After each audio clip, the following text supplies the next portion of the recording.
Yeah, I'm done. You're good now.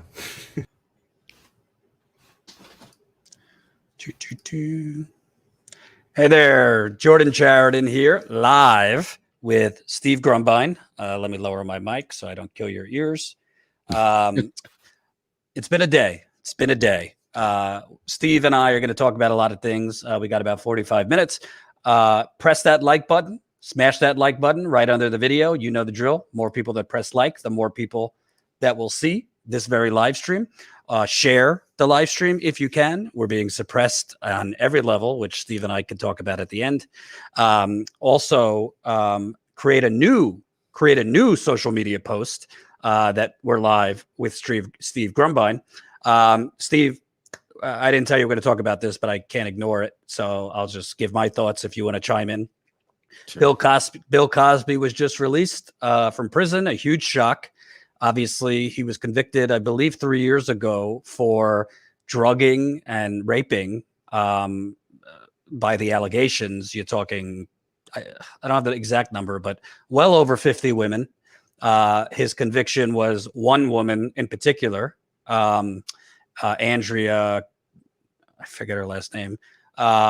So his conviction was overturned essentially based on what I feel is major prosecutorial malpractice. In a nutshell, the previous district attorney there, where he was charged, essentially made a deal with him, with Cosby and his lawyers, to get him to testify in a civil deposition. And the deal was, if you testify here in the civil deposition, we won't charge you criminally. During the civil deposition, Cosby agreed. During the civil deposition, he incriminated himself. And I believe when a new district attorney came in who did not make that agreement, they went on to charge him criminally.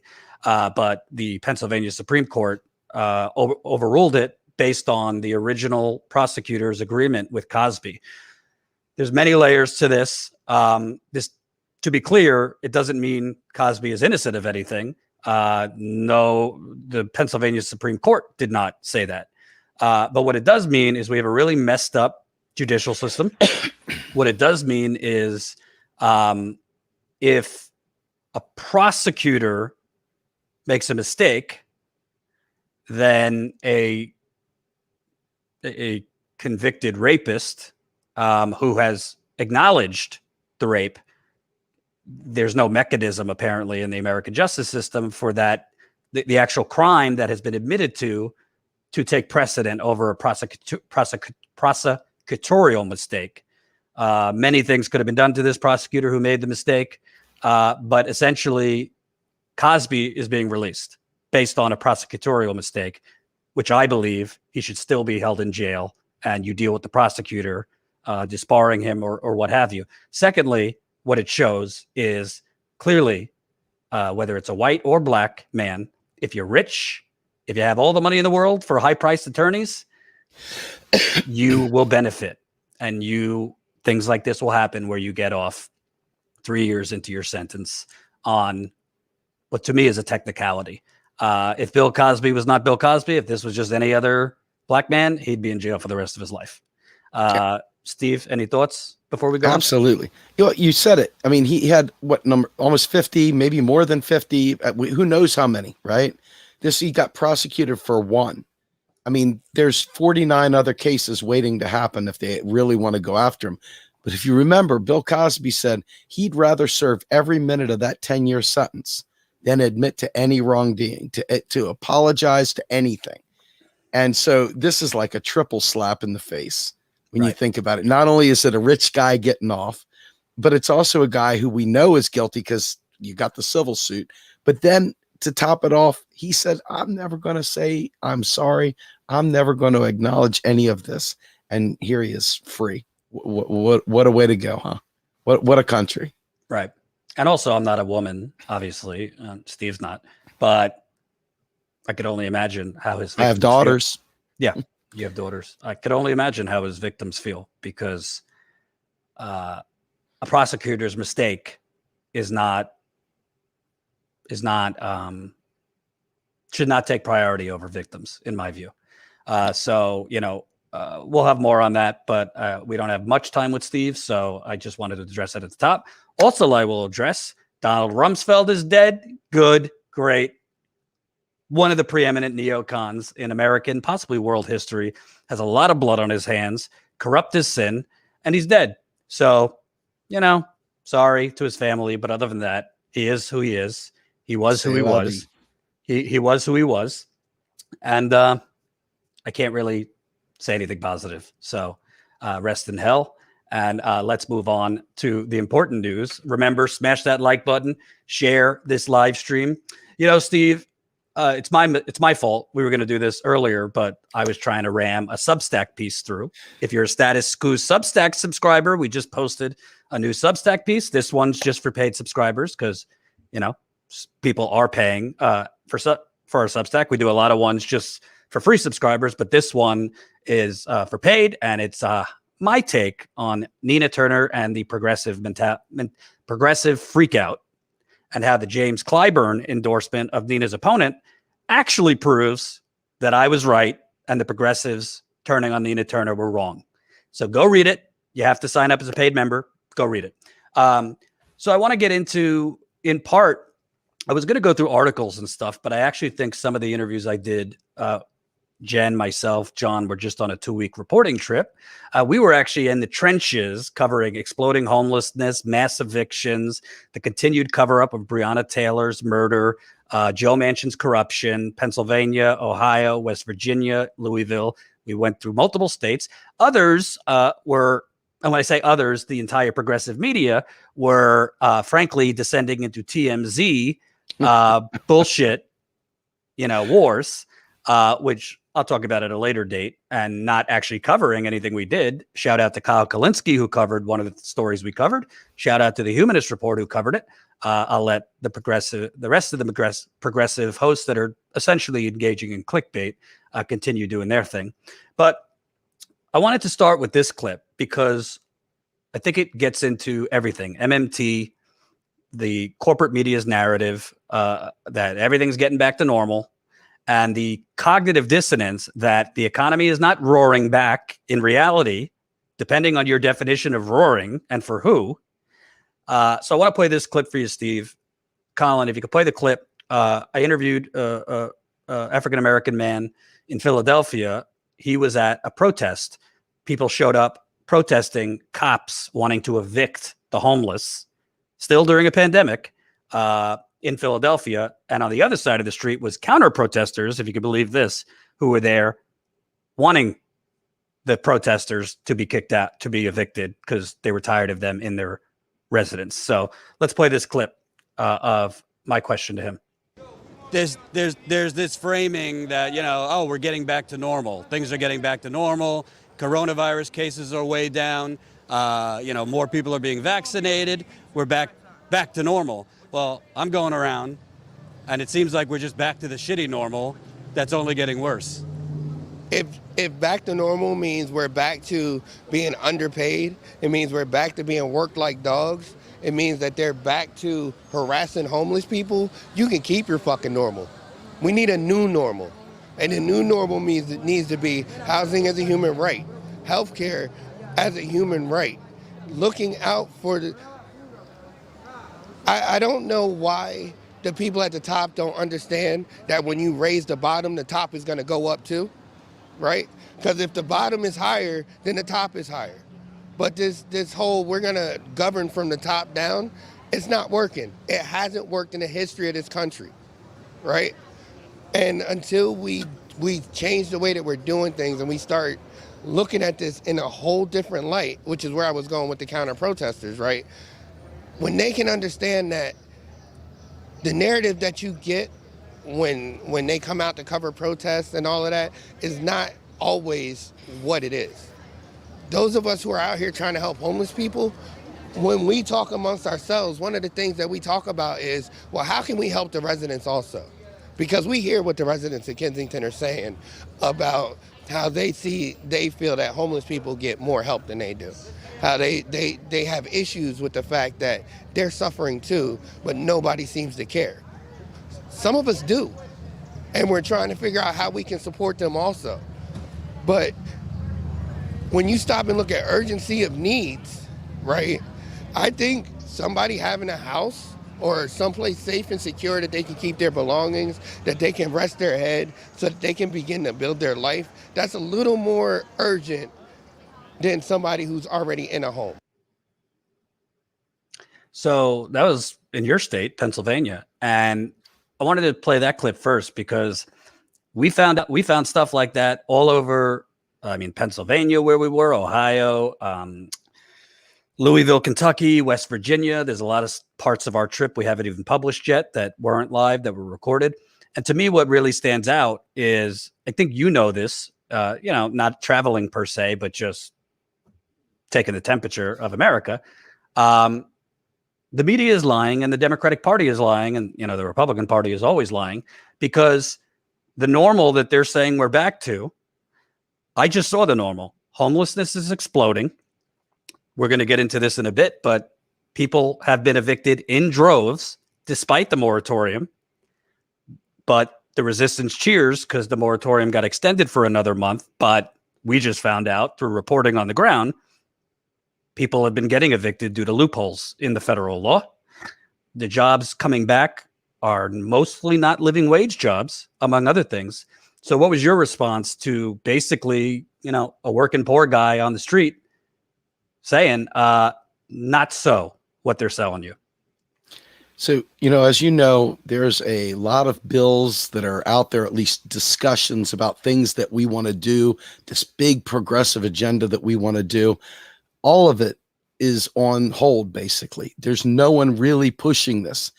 And the people have gotten disgusted. They've gotten crazy. They've gotten insane. And this eviction crisis that's about to hit.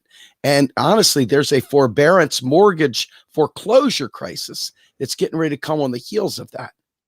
And there's no one talking about it because, to your point in the beginning, everybody's caught up in this back and forth, TMZ style wars. But to the extent that activists can actually organize and rally around this stuff, folks are not paying attention. This is not front and center. Regular news is not covering it. Hats off to you and Jen and John for covering this. The fact is that there are going to be millions of people that are going to be homeless on top of the already blowing up millions of people in California, San Francisco, all over the country, Philadelphia, Pennsylvania, all over the country. People are going to be homeless. And nobody's talking about it. Everybody's caught up in their own little down with the DNC. Yes, the DNC absolutely sucks. So stop looking to them for solutions. Why aren't we joining together? I know why. Because you got Group A over here thinking we'll go ahead and provide Medicare for all at a state level instead of looking at the big picture. No one is willing to take the time to really, really think about what is happening before their very eyes. And everything that guy said, if you could just put a policy next to each thing, housing is a right. Why in the world are we allowing people to be homeless? Under what possible good reason can you say that people should be homeless? There is tons of empty homes all across America. There are malls that are completely empty. There is so much going on, like for the regular homeless, but to keep people in their homes, to actually pay their mortgages off and eradicate the debt so that they're not struggling. Everything I saw in the articles that have been coming out, not only about unemployment insurance and all the other things that lead to this eviction crisis and lead to this homelessness, is 100% about people thinking that we don't have enough money in the system, that we've got to pull people back from having a handout, and that we got to push them back into the new norm of just getting right back to the rat race of eating human beings as carnage for the capital machine that we've got. And so to me personally, as I watch our movement basically get caught up in clickbait, and I'm going to tell you straight up, our movement is caught up in clickbait. You go on Twitter, it's a sin. Somebody says, down with the DNC, 10,000 likes. Somebody sits there and presents Cindy Brown's case for identity theft. She just lost her home, Olympic gold medalist, Cindy Brown. She had identity theft. She had her home taken from her, and they are literally sitting there. They kicked her out of the home. There was like 6 or 7 armed police officers knock her door down. And she's just one woman, an Olympic athlete, loses her home. Now they're trying to get her gold medals to pay for the arrears. I mean, this is happening all over the place. The elite control fraud that is taking people's homes from them isn't even talked about. But you got Bill Cosby getting released, and you got people out in the streets. It doesn't make any sense. But there is some truth here. We could fix this if people would stop clicking on clickbait and start taking a few minutes to ingest the truth, that we can afford to fix these problems right now. And anything that Joe Manchin and the rest of them say to give you any kind of belief that we can't afford it is a lie. In fact, I don't know if you heard the C-SPAN interview with John Yarmuth, the head of the budget committee, the House Budget Committee, but he literally quoted chapter and verse from Stephanie Kelton's book, The Deficit Myth, and said, I mean, it's a first politician. He blew past AOC. This guy took it to the hole and literally said, we can do all these things. The U.S. government creates the money. We can fix all these problems. So the head of the budget committee for the Democrats knows this. Why aren't they doing anything about it? Why are they letting this happen? And I'll tell you why. It's because states, each individual state, is allowing these things to happen. And this is why anybody talking about state-based programs is absolutely peddling and selling fool's gold, because these states are corrupt. They're inflating asset values of property to make it so it's unaffordable for the homeowners to live in, raising taxes, property values up. It's creating the bubble. It's creating this problem right here. And so I don't expect it to change because no one will listen. They're too busy clicking on these internet wars between alternative media personalities or trying to hump someone's leg, making a name for themselves, trying to knock my ass down when I explain it. So it's terrible. We're screwed. And by the way, I will have something to say about these hosts and the Twitter, YouTube wars in a little bit, and I ain't going to hold back. So a few things. Number one, thank you for the super chats. I'll try to read as many as I can, but we only have Steve for a half hour, so I want to get through this. Thank you. Kami John, $5. Heck yeah, Status Quo. Thanks for having Comrade Grumbine on. Much love. Don't forget Real Progressive Book Club tomorrow night with Ben Wilson. Oh, we'll have to ask you about that later. Thank you, Eric Kestner of a Yellow Vester, $20. Jordan, always killing it. Love seeing you have Steve back. Hey, I have to send you some Medicare for All March swag. Send away. Robin Bennett, $10. Thank you, VA from New York, $25. Jordan understands MMT better than the so-called experts calling for state-based Medicare for all, which is not for all. Thank you. 86 Blackberry White, $5. Thanks, Jordan and Steve, for talking about the eviction crisis. Federal government can end homelessness with a few keystrokes. Hashtag learn MMT. And Roseanne, $5. Getting the truth to folks is vital. So before we play the next clip, I want to get to another component here. So it's not just that we have the money to house these homeless people. It's not just that we have the money to create affordable housing for homeless people or low or working poor people. It's not just that if we didn't have these empty properties, we have the money to create properties. What we learned by leaving our studio and not doing clickbait bullshit was money is being stolen. Fucking A, right? There were hundreds of millions of dollars that was supposed to go to unemployment, rent relief for renters. The money was supposed to go to landlords as payment for the renter during the pandemic. And that money seems to be missing. This is a massive scandal. Similar things, I mean, not the same thing, but similar things happen with the PPP loan money, with wealthy plutocrats and corporations getting small business loans meant for actual small businesses. But we're uncovering, Steve, in Philly, in Cleveland, in Louisville, West Virginia, that the money that was supposed to go to renters, well, landlords have collected it, but they haven't actually used it for rental relief. In many cases, they've turned around, evicted the tenants with loopholes, because the federal moratorium only stops a landlord from evicting a tenant for non-payment. It doesn't stop. They could spin that you're being a nuisance. A lot of nuisance laws, noise complaints, all grass. You're not keeping the property up to code. Simply that your lease is up, so they don't resign your lease. And they have kicked. We were just talking to someone in Louisville that we're about to play the clip. He said during the heart of the pandemic, you're talking 200 to 300,000 cases a day, 2 to 3,000 people dying a day. He was in eviction court, 20 to 30 people every day in eviction court, many of them being evicted. That was in Louisville. Similar things are happening all over the country. So when we say there's an eviction apocalypse coming, well, the first cracks have already begun. So that's the first scandal, that this federal moratorium, there's more loopholes than a roller coaster. Secondly, where is the money? Everybody's got it. All these corporate Democrats are meticulous when running against progressives. How are you going to pay for it? Medicare for all of these other things, which is obviously bullshit based on modern monetary theory. But they're not asking for an accounting of where is this money that the Democratic Party, Biden, earmarked. In fairness, it started under Trump as president, but hundreds of millions of dollars, possibly into the billions, that have been earmarked state to state for rental relief, vanished in thin air.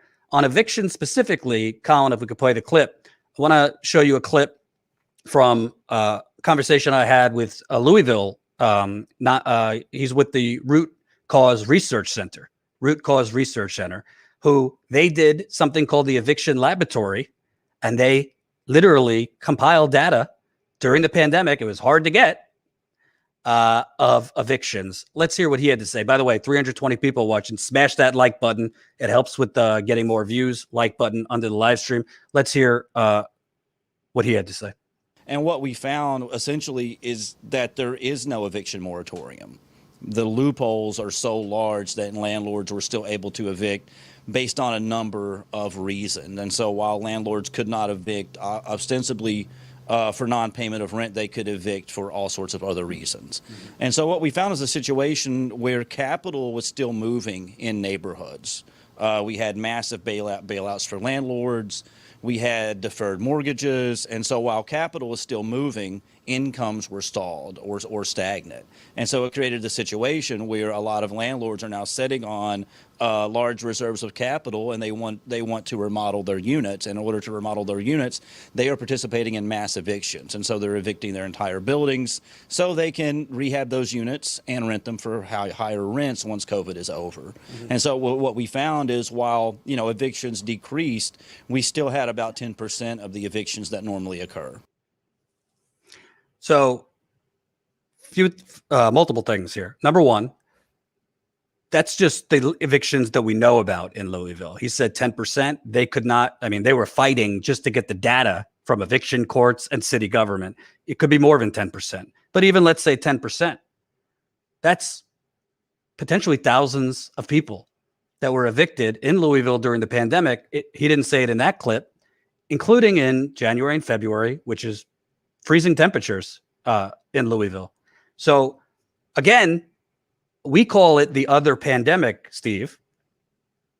Where is the reporting outrage on where is the billions of dollars that was supposed to go towards rental relief, but landlords who, by the way, are with property management companies who buy off city government, i.e. gentrification. Where is that money? And excuse me, isn't it kind of scandalous that all we have heard from the federal government and by their accomplices in the media is, we've been protecting tenants during this moratorium, eviction moratorium. Hey, we're not actually going to look into the details that this thing is flakier than Frosty Flakes. I wish that I could say this is abnormal, but you go back to houses, in 2008 and 2009, and you saw liar's loans, and you saw them scamming paperwork and forging people's signatures and taking people's property. That same scandal is going on today. And it's even worse because at the state level, within these kind of environments, what you've got is they're looking to gentrify. They're looking to raise those rents. They're looking to get people out of these homes, and they are backstopped by the government. A lot of these people, these landlords, they're never losing a penny. They're going to be made whole. And what's worse is BlackRock is in the process of buying up properties all across America to turn us into a renting nation. And if you think about that, look at what's happening right now to all these people with just this 10% number. with the moratorium, 10%. Imagine once what little teeny protections are there, what little teeny veneer of protection is there. Imagine what happens when a cutthroat joint like BlackRock has got so many rental properties and so many people attached to that. And if they don't pay their rent, etc., we are headed for calamity that I don't think anybody's really ready for. They're certainly not talking about it. And thank God for you, Jordan, that you are. We do a show called The New Untouchables, where we talk about all this fraud that's going on behind the scenes.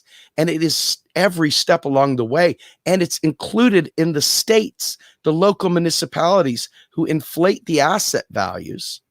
And this is what these homeowners are seeing. The asset value is raised, and they're renting it at what was the prior appraisal value. Now the house is worth more, so they're trying to get that higher rent. Those people are on the hook for the lower rent.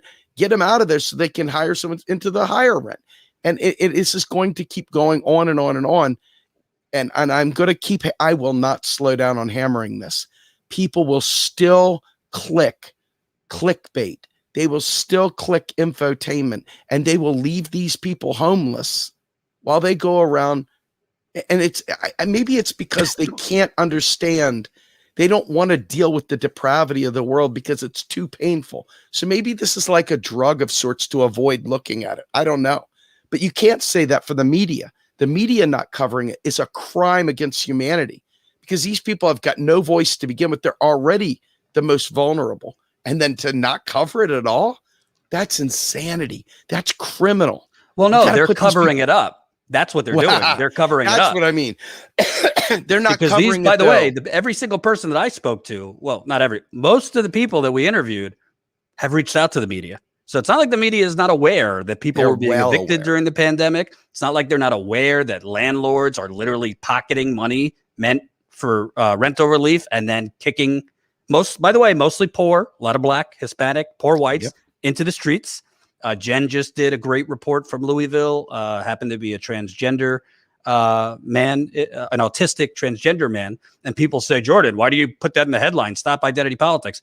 Because that's who the person is. So we're detailing it. I mean, literally living in sewage coming into his apartment, holes in the wall, couldn't shower, couldn't clean. All her silverware was destroyed, and he's being evicted, even with that. So it's unreal to me, because all of this, if you are an actual journalist, is like a gold mine. If I actually had resources beyond our minuscule resources, I would have stayed out there for 2 months, because there's so much more. We did 2 weeks, which is exhausting, by the way, and a lot of money to afford that. We don't have any corporate fat cats. But the other thing I wanted to mention to you, Steve, is what that guy who's been fighting to get the eviction data, what I think is even more messed up about this is we already live in a tale of two countries. We already live in a tale of two cities. But essentially now you have the back to brunch crowd who either is ignorant or just doesn't care. They're buying that everything's getting back to normal and the economy is doing well, while their window is filling with more homeless people. Their window is filling. So it seems to me an intentional cognitive dissonance at this point between the reality on the ground, because it's not just happening in Louisville or Philadelphia or West Virginia or Cleveland where we were, or Akron where we were. It's happening all over the country. By the way, more and more people are getting evicted as the climate catastrophe continues to unfold. And essentially, I mean, can you imagine the people in Portland, Seattle, San Francisco, LA right now sleeping out at 107 degrees, which it was the other day? Your thoughts on, this is major, I think, intentional cognitive dissonance. It's horrible. I want you to understand that this is part of a larger fraud scheme. It really is. I mean, when you go to record deeds at the local level, it used to be done by an individual that knew the people, worked with a local bank, a bank in the community where the guy would look across the table at people. That's not done anymore. When they got rid of a lot of the regulations, now you got these big mega banks that never see anybody. So the chain of custody, the chain of title is completely missing. So the laws that protect homeowners to begin with, and homeowners being even rental.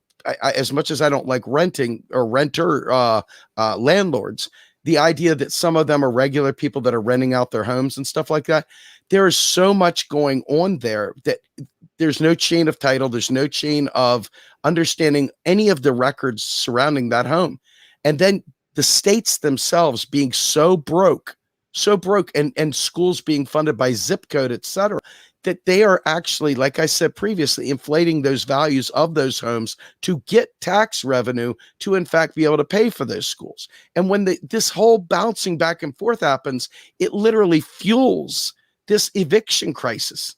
It is a huge scam of epic proportions. And I got to be honest with you, some of the stories I'm hearing, people trying to kill themselves. Literally, they have nothing left to live for. They're like, what do? I'm 50 some years old. My career is behind me. I was just hoping to get through, and now I can't even do that. And literally, we can't get people to focus on this. Why? Why can't people? Why is this not the front page of everything? This is a crime so big. Jordan, I'll give you we're working on it. Let's work together, man. Let's bring this thing to the front and center, because I'm telling you right now, I'm going to start crying, and I don't cry very often, but I'm telling you right now, there is a lot of people that are going to lose their homes, people with kids. And I mean, we're talking about epic proportions. And it's not just these renters. This is just the tip of the iceberg. They're just scratching the surface. We're going to see a lot of people kill themselves. And it's uglier, and it's going to get uglier. And these people that got it going on, the people that are aloof to it, it's like Auschwitz is on the other side of the tree line. They're not even paying attention. And I'm telling you right now, it's going to get ugly. It's already ugly. You go out to California, people are living in San Francisco in tent cities. Many of them lost their homes in the last thing. Steve, you don't have to go out to California. They're living in tent cities in Philadelphia, in Cleveland, in Akron, in Louisville, in West Virginia. I saw tent cities literally every city we just went. They were tent cities or just people in the streets. Yeah. I mean, forgive me for like breaking down here, but this is serious stuff, man. This is serious. I'm watching that guy, and all I'm thinking to myself is you times a million. There are a million other stories that are out there that need to be told, and we need to be out there investigating them, and we need to be banding together and creating communities that fight back. This elite control fraud starts at Wall Street and works its way down, and it's in every hall of our government. Remember when Obama said, well, technically what they did wasn't illegal. It may have been unethical, but it wasn't illegal. And that same scheme is still in place, and it is fueling this behavior right now, Jordan. Right now. All the people that lost their homes in 08 and 09, it's the same goddamn scheme right now. And it's playing into this right now. It is terrifying. Absolutely terrifying and gut-wrenching.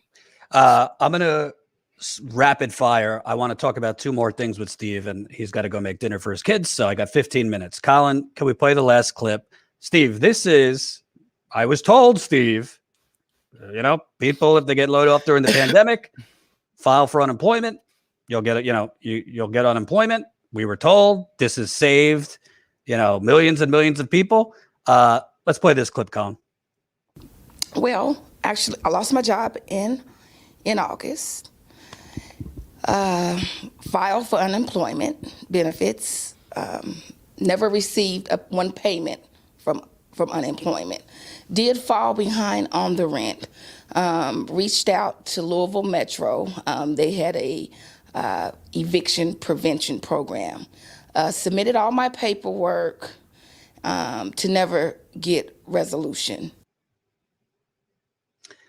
There's a lot more to that. Beyond the unemployment, she was illegally evicted. She was behind on her rent, should have been protected by the federal moratorium. The landlord, in December 2020, her lease was up. So the landlord just didn't re-sign it and then told her she didn't have a contract and kicked her out. So that's one of the loopholes. People who should have been protected by eviction, she should have been getting unemployment, didn't get either. She was actually homeless for 4 months. Fortunately for her, this is not the case for most people. the local Louisville Black Lives Matter had, I guess, rented an Airbnb that people like her could stay in. And there was multiple people in her situation staying in an Airbnb. And 4 months later, she just found a place. So that's a rare exception. She was illegally evicted. And fortunately, because of Black Lives Matter, she had a roof over her head temporarily. So I just want to make the point. I say this, Steve and I have talked about this. When you hear from the media or the federal government, oh, Obama's Congress just gave Flint $180 million. Make sure to talk to the people in Flint if they ever got that money. I have. They didn't get that money. That was diverted all over the place to Governor Snyder's donors, real estate developers, nonprofits, and the rest of the usual suspects. When you hear, in this case under Trump and the Republican Senate, billions going towards rental relief, federal eviction moratorium. Obviously, these two components crossed over to President Biden, and now the Democrats in control. And the media just puts it out there. There's no further investigation. They don't talk to anyone about it. They don't see if this is true or not. Make sure you know. This is a corrupt country. We live in the United Corporations of America, and there's a whole lot of people not being protected by these things. And the system is designed this way intentionally. We didn't have to throw people on unemployment. Do what Europe did. The government has the money, could have backstopped the payrolls, kept them in their jobs. You don't have a mass unemployment crisis. You know, we get you actually do safety precautions on a federal level, not state by state, in terms of social distance. And the pandemic would have ended much, much sooner, and we wouldn't have an massive economic problem. Steve, your thoughts. I want to get into one other topic, but that's just one person. But it ain't anecdotal, because I'm learning there's a lot more Heathers. That was her name. There's a lot more Heathers and plenty of other people we met and interviewed on this trip that have fallen through the cracks of essentially a corrupt government. Absolutely. I want to just say this for the record. When I see this, I just remember even if somebody got over, even if somebody did something, a little person did something, got a few extra bucks, $10,000, $50,000, it's irrelevant. It's literally irrelevant. And you see people falling through the cracks all the time because they have no presence. They have no defender. They have no support. They don't have anyone in their corner. Literally, the concept of trickle down protection is the same thing as trickle down spending. And it is a balkanized. It is two Americas. There are the haves and there are the have-nots. And they keep just enough haves in place so that stories like this, these people that fall through the cracks, are ignored. And you can watch all the pictures of them watching The View, laughing and smiling. And ultimately, they paint this picture that everything is hunky-dory, everything's okay. And enough people tune out from this because it's too much to handle. It's too much. It's too much for me to handle, but I can't walk away now that I know it. Do you know what I mean? Like I know too much, and I'm going to do it until I die. I don't care what happens to me anymore. By the way, these people. By the way, if you're worried about Steve's cough, he's okay. You got to. I'm okay. Yes, I am fine. As a matter of fact, I panicked. I got tested thinking I was a breakthrough case. It came back negative. But that said, I want to be crystal clear. There are no protections. No one has your back. We are trying within the Real Progressives, New Untouchables, the con space, with people like Bill Black and Patrick Lovell and Eric Vaughn. We're trying to create a community where we can work with people like this so that we can not only bring these stories out to bear, but we're trying to work with legal professionals. We're trying to work with people that know the system inside and out to really provide relief and help people. Who knows whether we'll be successful or not, but we're trying.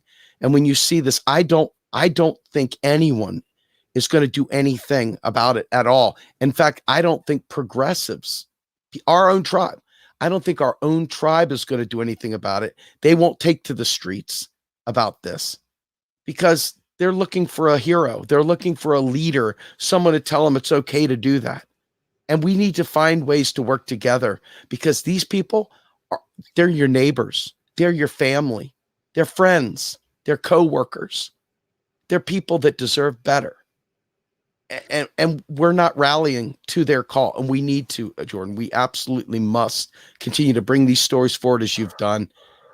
And we need to work as activists, take to the streets for the right causes. This is a right cause. This is a just cause. Steve, I want to wrap on, I guess you could say, a bit of a rant. You could join me if you'd like. Sure. I'm not doing this for clicks. I'm doing this because this is honestly how I feel. I think I'm speaking for my partner, Jen, too, as well as our cameraman, John, who were all on the road for 2 weeks covering really important things, which was being drowned out not only by YouTube suppression, but our fellow progressive comrades. I'm going to start with 2 disclaimers. Jimmy Dore is a friend of mine. He's been really good to me. He's had me on the show, which has helped expose more people to status quo. I know while he was at the Young Turks, I won't get into it, but I know he went to bat for me in some situations. I actually think he's unfairly criticized as a, conspiracy theorist and this and that. Many things he says end up being true. I don't agree with everything he says. I don't agree with his style at all times. And I don't think he agrees with everything I say. I know he doesn't because we've had text battles. But overall, I'm a Jimmy Dore fan. I've lost subscribers actually by having him on and all that. I like Aaron Mate too. I have no issue with him. I think he absolutely had a right to defend himself against smears by TYT, calling him a paid Russian stooge. All this, I have no problem with Jimmy going after TYT for as long as he has on their shift, frankly, to the right. So that's not the issue here to me. The issue here, and I'm just gonna, I don't really care if I lose you by saying this. I don't really care if I burn any bridges by saying this. I'm just gonna keep it real. I'm absolutely fucking disgusted by the majority of independent progressive media that literally, I think we're on week 3 now, maybe week 4. I can't keep up because I was just on the road for 2 weeks. That literally, for no other reason other than clicks. Let's not pretend it's because Jimmy Dore versus TYT and Aaron Mate is the top issue at hand. It's not. We could walk and chew gum at the same time. People could cover TYT's attack on Aaron's response. People could cover Jimmy and TYT's falling out. You could walk and chew gum at the same time. We were literally in parks with a sea of homeless people, learning about corruption, learning about judges and politicians going down to those parks, giving them drugs. We were literally in Louisville interviewing Breonna Taylor's aunts over a year after this happened. There's no one else talking about it. There's a massive cover-up here. Massive cover-up. Spoke with 2 of her aunts. Jen's going through homes in the wealthiest country on earth that have literal shit piping into them from other homes, and slumlords evicting an autistic trans man. We're in West Virginia actually digging on Joe Manchin's corruption. Joe Manchin, who is the only name really talked about in the media. We're doing all of these things. We're going live. In large part because of YouTube, which is another story. I don't know, 200, 300 people. I see channels literally every single day, sometimes multiple videos a day. This one bashes that one. All caps. Literally doing commentary on other people's commentary on other people's commentary. I literally am mass DMing, texting people with huge followings, just asking them to retweet it so people even know we are on the ground, because YouTube is not showing people our content. I can't get them to retweet it, much less cover it. Thank you to Kyle Kalinske, who covered one of the things we did, as well as Mike from the Humanist Report.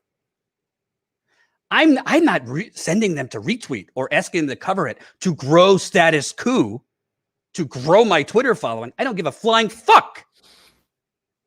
I'm asking you to do it because why are you in this? I'm asking you. I'm not expecting these channels to strap up and go in the field. You don't have to go in the field to be a progressive or add value. There's plenty of great commentaries who, Crystal, Kyle, Mike, Jimmy, Lee Camp.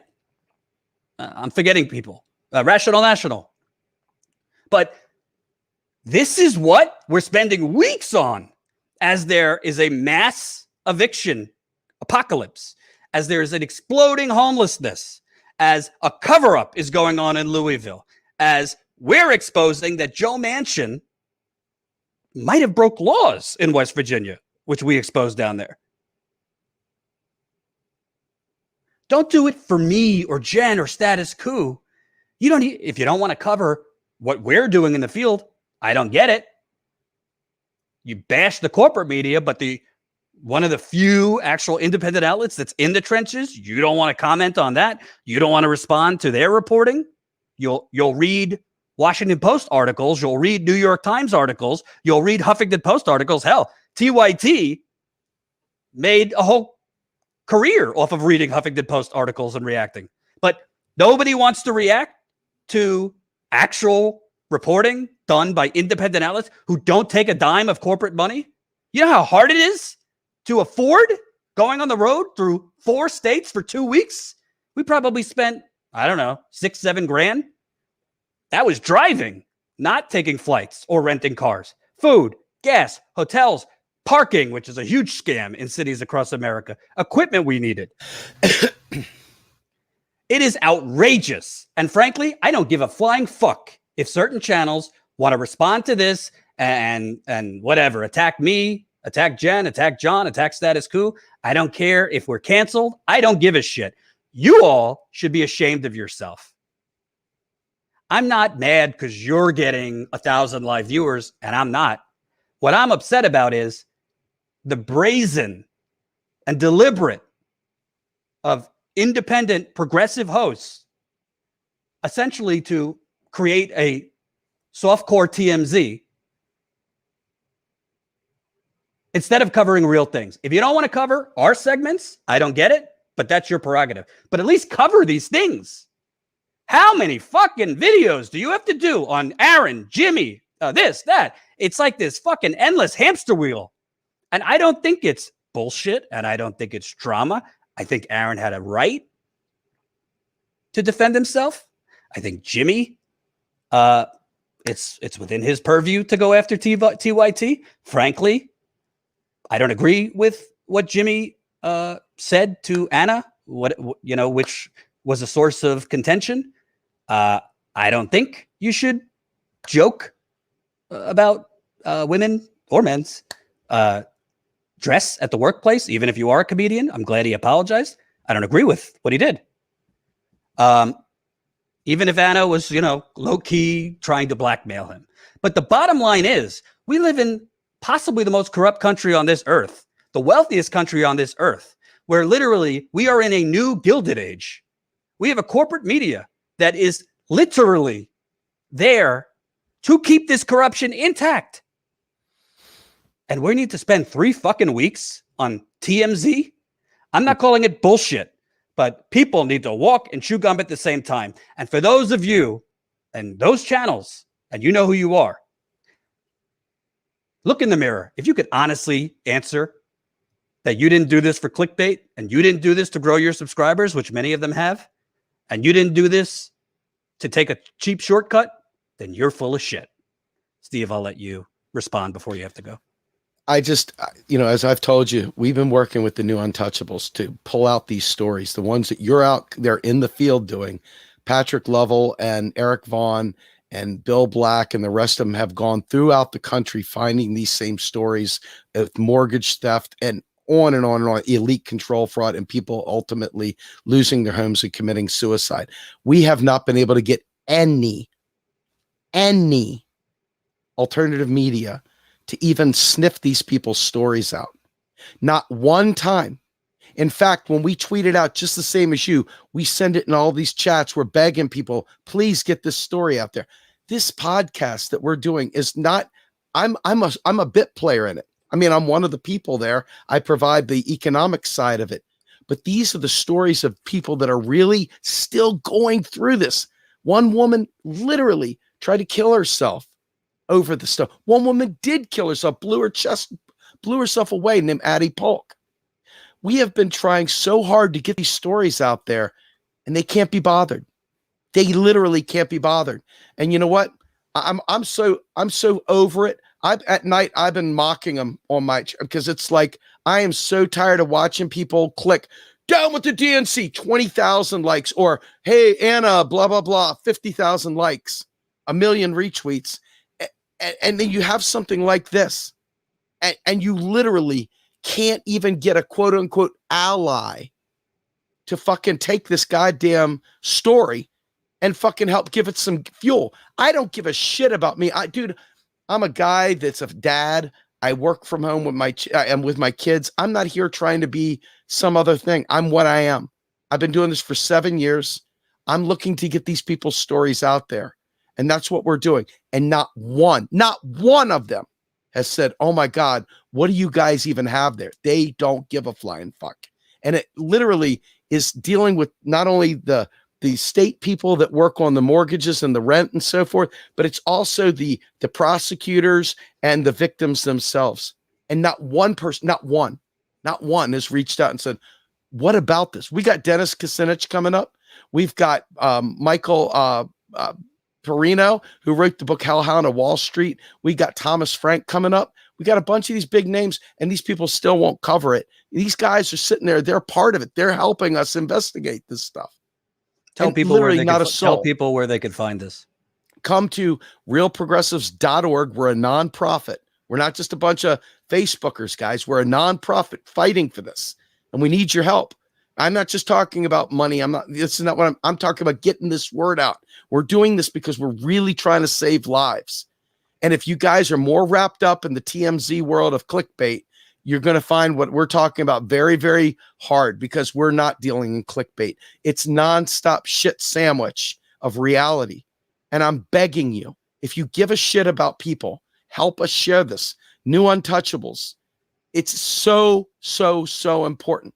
You must understand what's happening before you, because the single largest theft, $29 trillion theft, has happened, and nobody's saying anything about it. Nobody's talking about it. We are. Jordan is getting to cover the real in the field outcomes of these things. But I'm telling you right now, our government is right there deep in bed with Wall Street, with the Robert Rubins of the world, and the JP Morgans and the Chase, you name it, all a city, all these folks. You guys have got to help these people get their voices heard. And if you're not doing that, shame on you. That's my out. I don't want your kids to starve. I know you got to make dinner. Thanks for joining us, Steve. We'll have you back. Thanks so much, Jordan. I love you, brother. Take it easy. Take it easy. Yeah. I'm not done, folks. I got plenty more to say on this. I'll just respond to one comment, which I think is asinine, frankly. D. Lawrence, God bless you. Jordan needs to cover other people's stories. Gray Zone just did a story on Biden bombing Syria. Total silence. Let me ask you, D. Lawrence, you want me to cover the Gray Zone story while I'm on the road for 2 weeks, working 17 hours a day, driving through 4 states, trying to research and report and interview people while booking interviews for the next state because I don't have a producer and I don't have someone to book guests? Is that what you're telling me?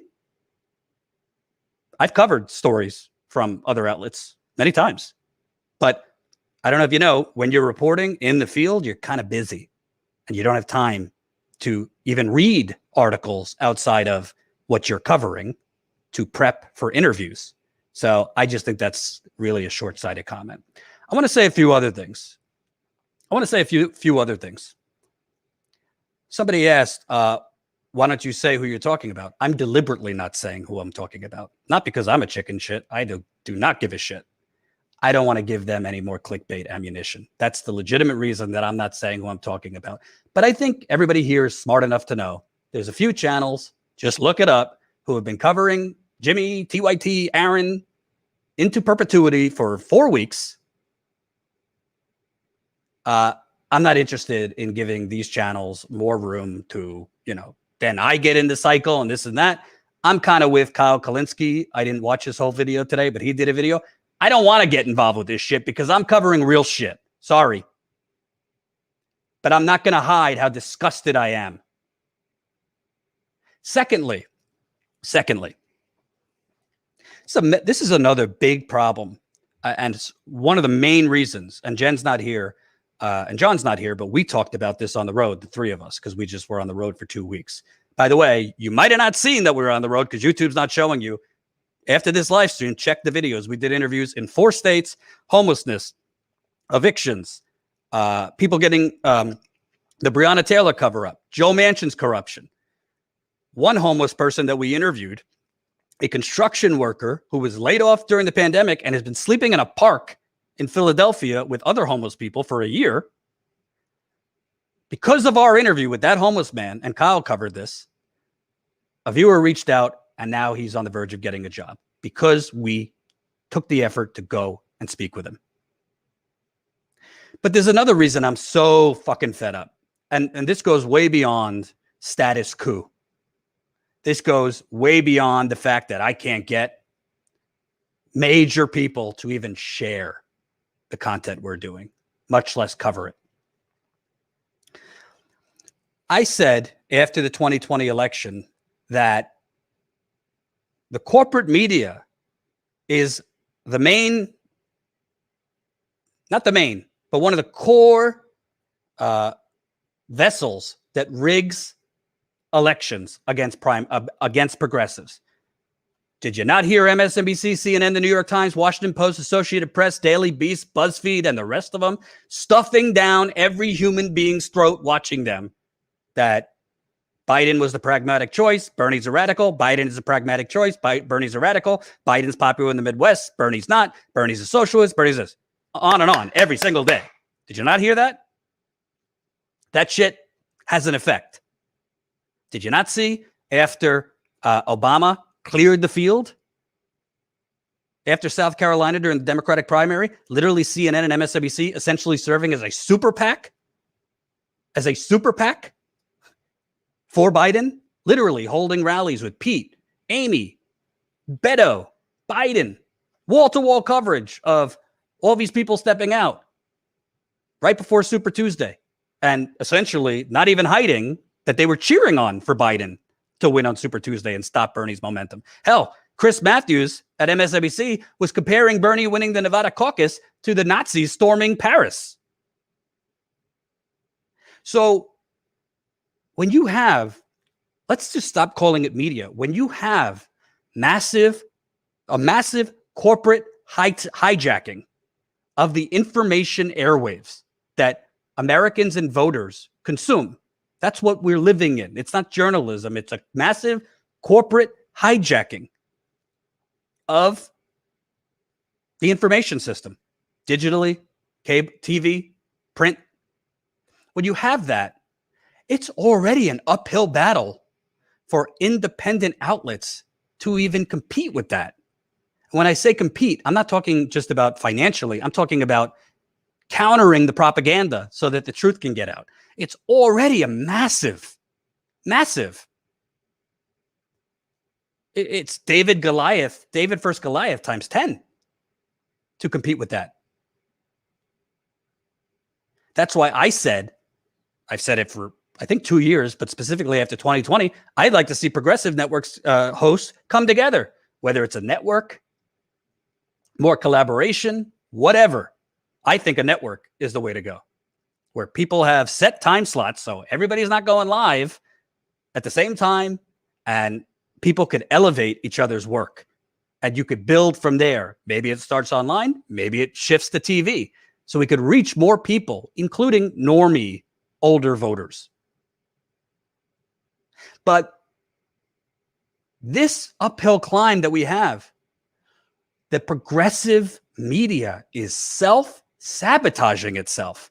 And frankly, I don't think it's intentional, but holding back the progressive movement by swimming in these massive distractions and engaging in this massive clickbait rather than elevating the real misery, the real corruption, the real stories like we just covered in the field. You don't necessarily have to travel in the field to cover those things. I think it adds a whole different dimension actually going there and covering these things. Frankly, most of the stories I've ever broke in my career were because I went in the field and built sources and spoke with actual living, breathing residents and activists rather than politicians and pundits. I owe every single story I've ever broken on Flint, including the ones with Jen, to the fact that I've been there 17 times. If I didn't keep showing up, I would have not built the sources I built, and I wouldn't have been able to get the information we got. But at the end of the day, this is not about whether TYT attacked wrongly Aaron Mate. They did. It's not about whether Jimmy Dore has a right to go after TYT. He does. If TYT wants to go after Jimmy Dore, I mean, it's technically a free country and a free press. Do whatever you want. To me, it's about, do we want to basically be TMZ / lowest common denominator clickbait and just be this endless conglomerate of hot take machines and commentary on other people's commentary and commentary on other people's fights? You could do some of that. I'm not saying, hey, everybody likes to be entertained. Everybody likes a little, a little food fight now and then. I'm not saying never cover these things. But I got to tell you, as a journalist who has over 6 years traveled, I believe, to nearly 40 states, many cities, have spent too many holidays on the road, have missed the first year of my nephew's life, got COVID because I was traveling on the road, probably did not spend as much time with my wife as I would have liked to in the first year of our marriage, or that I should have in the first year of our marriage. It is extremely disheartening and frankly infuriating to be doing the work, putting an actual face and voice to the commentary that a lot of these people talk about every day. The national commentary that Crystal and Sagar and Kyle and Jimmy and Humanist Report and Lee Camp and Jamal Thomas. Sorry if I'm forgetting anyone. Not because I'm so great, but because I just believe, and this is why we said this, who's going to give the microphone to the people? They're not going to get it from CNN. They're not going to get it from MSNBC. They're not going to get it from New York Times, Washington Post, on and on. But it's so infuriating and disappointing when you're on the road covering important stories while people that are supposed to kind of be in your sandbox, frankly,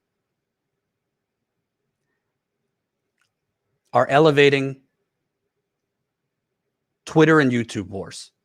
I want to be clear, because I am not saying that this is drama that shouldn't be covered. I think other channels should have covered TYT smearing Aaron Mate. I have no problem with Aaron Mate going on certain shows to defend himself against slander and defamation. Of course, I would do the same thing. I do have a problem with the quantity, the length of this coverage, and at the expense of other things. I think these channels and these hosts, whatever the case may be, maybe you don't like me, that's okay. Maybe you're not as interested in the on the ground, in the trenches reporting. You're more interested in the national horse race, the national food fight. Doesn't make you a bad person, maybe, but maybe that's your core interest. But for the hosts and channels that truly claim to want to change the world and change the country, whether you're a commentator, an analyst, or a reporter, you have a responsibility to inform your viewers and to counter the corporate media propaganda. You have a responsibility, even if you're not in the field. And I think a moral obligation as well, to go a little further than Twitter and YouTube wars. Again, not saying put a nuclear ban on any coverage of personality stuff, of smears against certain people like Aaron, of TYT's shift right. That's not what I'm saying, because I have done videos myself at times on those things. But what I am saying is, if you are not interested, or you're not going to elevate actual reporting, I'm not asking you. Kyle Kalinske, for example, he didn't respond to my DM when I sent him stuff. I don't take it personally, but he ended up doing a video on the homeless person we interviewed, Kazim in Philadelphia, construction worker for over a year. Excuse me, construction worker evicted during the pandemic, sleeping in a park for over a year. I didn't ask him to. I didn't ask him to do a video. I really appreciated that he did. And he told his viewers, subscribe to Status Quo. They're doing great work on the ground. We grew 1,500 subscribers in a day. Do you know how much that is for a channel being suppressed? By a channel being hidden? Do you know how many people, and Kyle has done this twice, by the way. Do you know how many people, after he did that, comments we get, Jordan, you're back.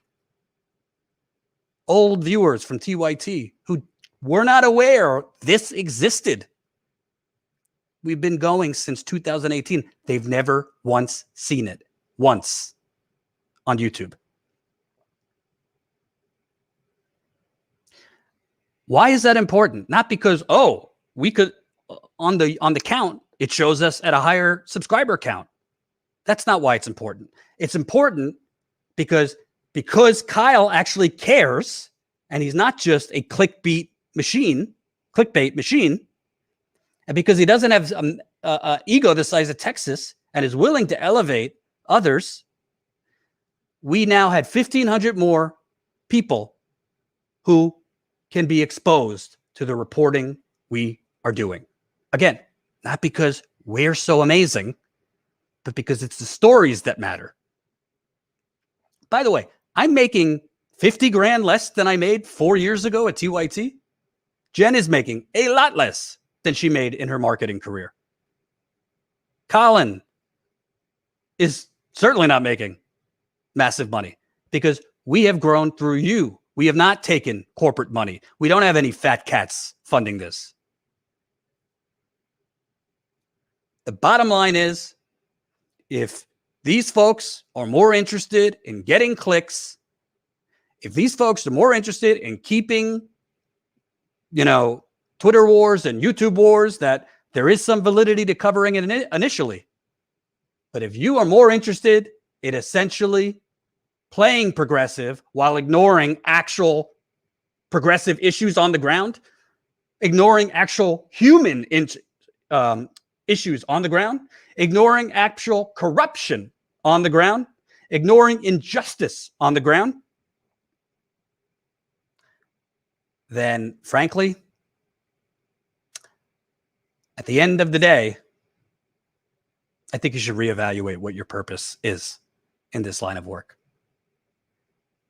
Nobody is saying you ain't shit if you don't leave your studio and go out in the field. It's not for everybody.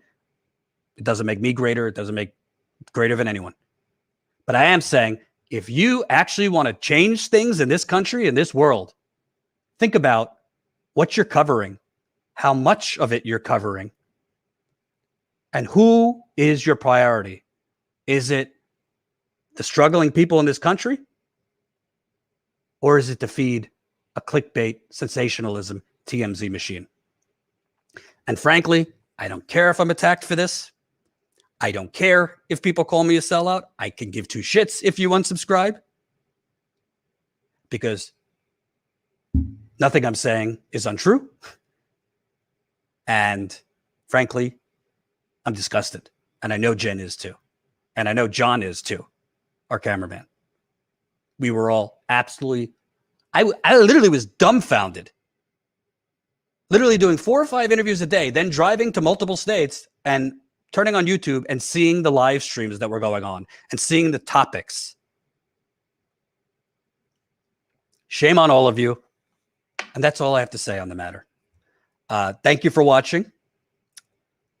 Please, if you value the reporting we are doing, particularly the stuff on the ground, which we haven't even released, the majority of stuff from our reporting trip, a lot of it was recorded, not live.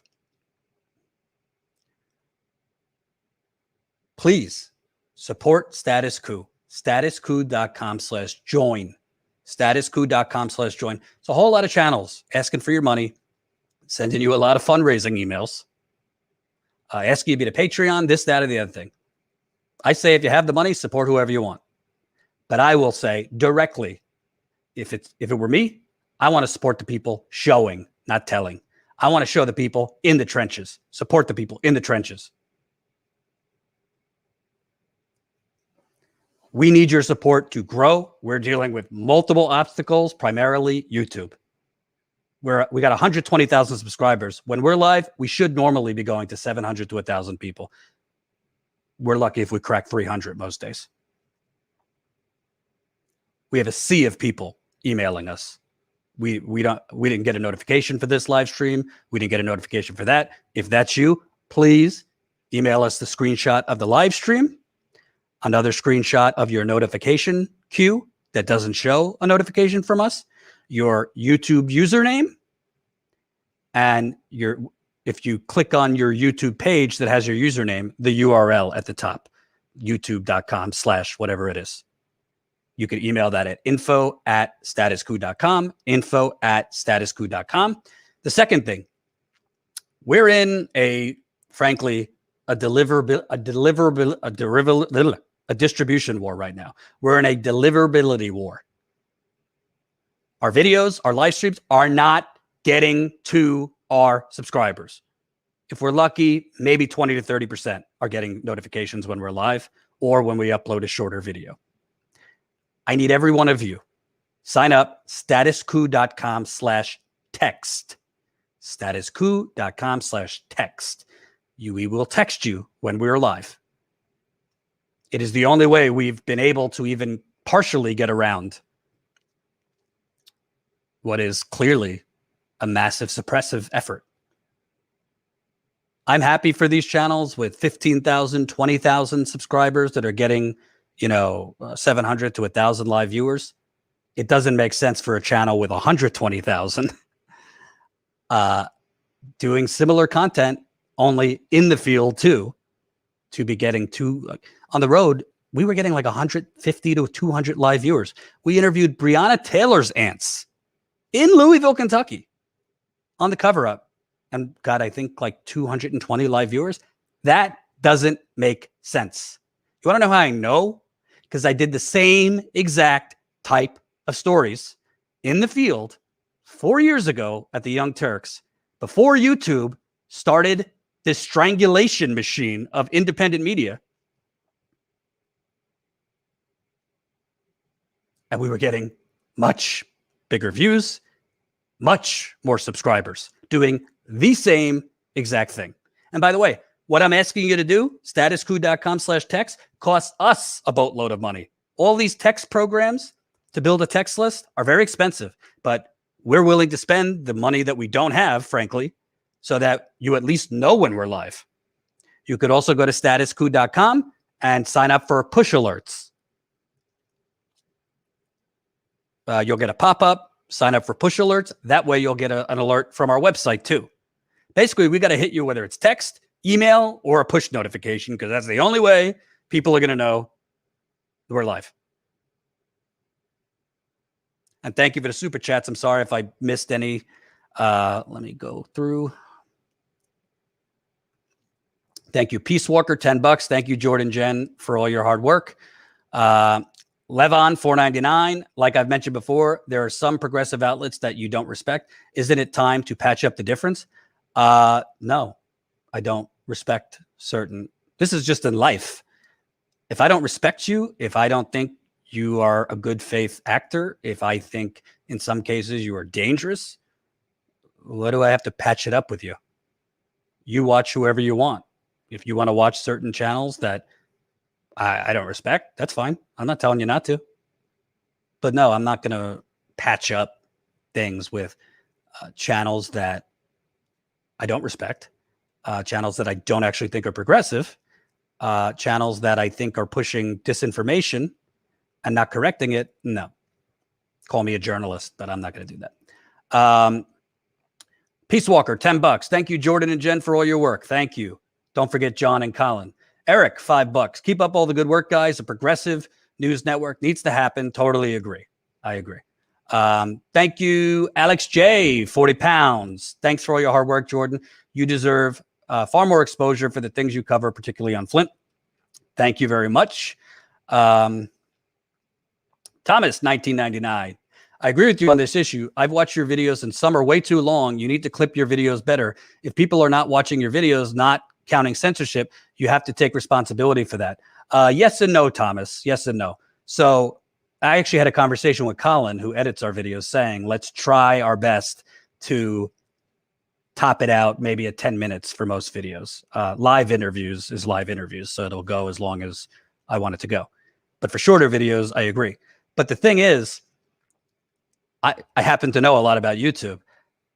Actually, when I was at TYT Politics, the videos that did the best were the longer videos. The videos that did the best were the longer videos. So yes, things change, viewing patterns change, but there are plenty of research and studies out there that show longer articles do very well. In-depth article, longer videos, depending on what it is, do very well. So I don't think it's necessarily about take responsibility for certain things. Yeah, everybody has only so much time in their day. There's a lot of content out there. So if you open something and it's like a 22-minute video, you might, it's not that you don't care, you might just not have the time. But I don't necessarily think it's really about that per se. I'll give you a perfect example. When Kyle and Sagar were at the Hill, obviously they're gone now, they were basically on a different algorithm than everybody else. So there were videos they did that were 12 minutes, 13 minutes. A lot of their videos, I think, were around like 8 or 9. But there were plenty of videos they did at 12 or 13, maybe even longer for some. But the time really didn't matter because YouTube, regardless, was pushing their stuff because they were on an algorithm that favors more national corporate outlets. It's not that they didn't do great work, but Crystal has openly acknowledged this. So yes, we're going to try cutting some of our videos shorter. But again, certain videos, particularly in the field, you're not going to chop out really important stuff just because. There has to be a reason. So there are some interviews where if we chop it out, you know, some live interviews, for example, that we did for 45 minutes to an hour, if we chop it down to 9 minutes, a lot of the story will be missing. And I don't want to do that. So I don't think you're completely wrong, but I also think the major issue is not necessarily the length of videos. The major issue is there's a massive suppression going on, not just of our channel, but other channels.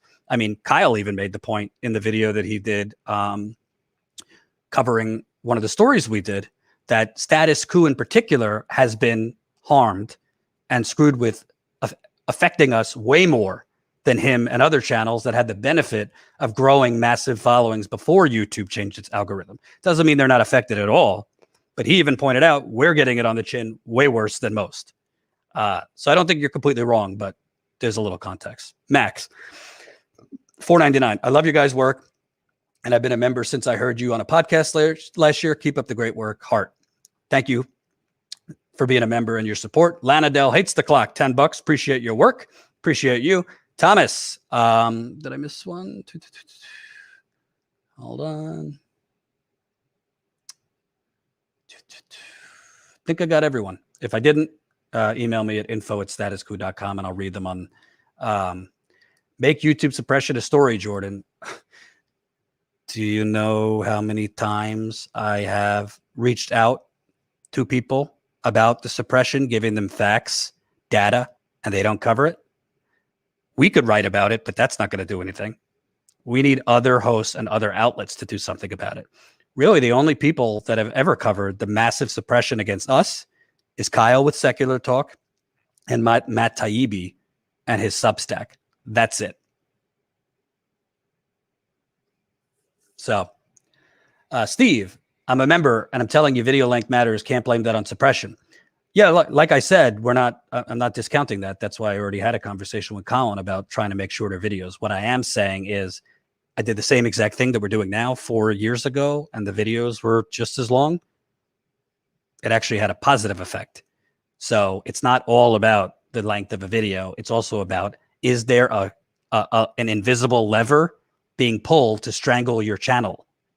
I think you guys are missing that. I mean, some videos I think I just published a video today or yesterday that was like 4 minutes. Got the same views as a video that's 15 minutes. Go look.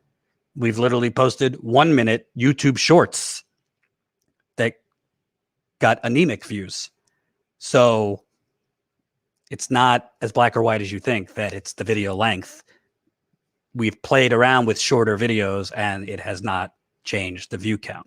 So again, if there is a human beings there are human beings involved outside of just the algorithm, if there are people and algorithms strangling your channel, i.e. hiding it from the public, doesn't particularly matter how long the videos are. I don't say it doesn't matter, but that's not the determining factor at all.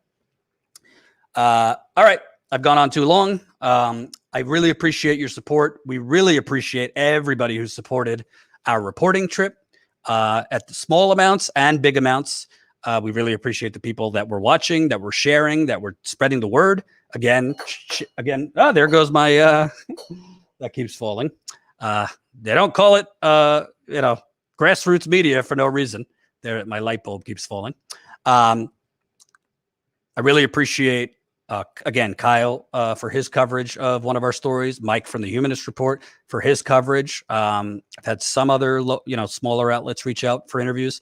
And again, to the outlets that I've talked about, I just really hope these things change, because I really don't want independent progressive media to continue and grow as a hot take clickbait machine. Because if that continues, there ain't going to be any change. There'll be a lot of views. There will be a lot of views, and there will be a lot of clicks, and there will be a lot of outrage with little change. Thank you for watching. By the way, as a reminder, we published a piece yesterday, which I'm going to cover tomorrow. I didn't have time today, on our Substack investigation. Guess what? Joe Manchin's been sabotaging progressive candidates in West Virginia for a decade. So all this national media coverage of Joe Manchin, and he's just trying to be bipartisan. He literally has been sabotaging progressive candidates and helping Republicans in West Virginia get elected for over a decade. We spoke with two progressive women who he sabotaged, who could have won Congress, could have become governor of West Virginia, and could have become a senator from West Virginia, progressives that he sabotaged. That's up on our Substack for everybody. That one's for free members.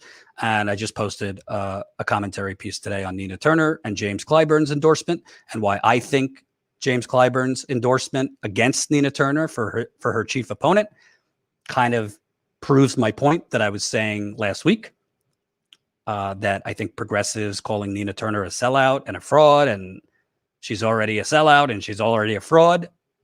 I hope they'll read that article, because I think James Clyburn's endorsement, and frankly, let's keep it real, the nearly certain Obama endorsement against Nina Turner and other establishment Democrats, I really think that proves the point that Nina Turner is frankly being smart, running, not attacking the Democratic Party, not attacking Joe Biden, staying on the issues important to the Ohio 11th district, and not trying to be congressperson of YouTube, but trying to win an election so she could get in there and fight. Doesn't mean you don't hold her accountable if she ends up winning and then turning into AOC and the rest of them. But I hope people will read that. That's up on Substack. That one's for paid subscribers because there are articles for free subscribers and articles for paid. We hope you become a paid Substack subscriber because we're going to be doing a lot more at Substack. You can become a paid subscriber for $5 a month. Thanks for watching. I'll see you tomorrow.